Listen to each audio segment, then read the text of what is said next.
Forrest, you're back on the starting line of Sanair. What were you thinking when you first pulled up here to race McCullough in that final round in '87? A lot of memories. This track was state of the arts. The whole rounded area here, grandstands, the tower at the end where the owner lived. I had never won a national event. I was a bridesmaid like 9 times, and you just didn't know how to win, never thought you'd get there. And it was quite a feeling. I remember Austin Coyle telling me, go up like it's any other round. Don't think about it as being a final, because you always seem to choke in the final. So just go up there like it's first or second round. And I drove my car, I left on time, racing Ed the Ace McCullough in the Miller's car. And got out the other end. There was no, back in those days, it was TNN.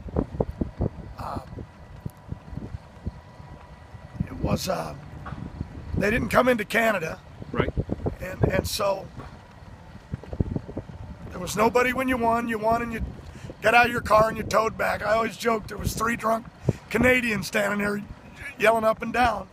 When we got back to the pits, it was quite a party.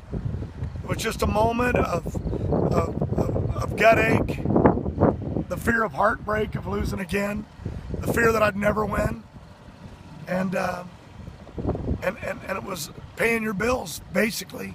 You came here just to eat. I did the Wendy's hamburger stand downtown in one of the cities around here, Granby or somewhere. That's where I dressed up like the Wendy's girl to make the money, help pay for the rooms.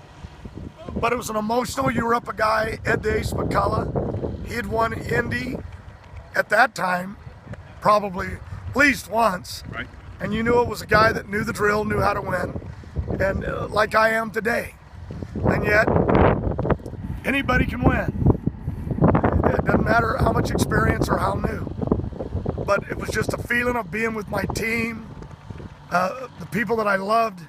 I remember Dallas Gardner was the new president then, and he stood in the pictures here on the start line when we won. Austin Coyle was here. I think that could have been the year. I'm trying to remember which car it was. They came in the Forenza, the Batmobile, we called it, when Kenny Bernstein had built the Budweiser Buick Rieta, I think, was right. They called it the Batmobile. I saw pictures of it today in the local papers. But just a moment of excitement, being with the team, and to get that first win. It was 1987. And I came back years later, 1990, won it. I think I won it 4 times over a period of 5 years. I won the final race here, I think in 92. And but in 90 I won that race and went on to be the champion. So when it comes back here, you haven't been here in over 2 decades, how much emotion comes back to you just kind of seeing here and realizing, you said earlier that really almost your championship career almost started here in Canada? When I met the owner, he hadn't changed. He said I hadn't changed, but we're talking 20-something years. He looked exactly the same. I got teary-eyed back there, mainly because I thought of my early days with Austin Coyle and all the guys with me, and mostly of my wife Lori. What we did to become a winning family, to build the tradition that we have today, and it meant a lot to me.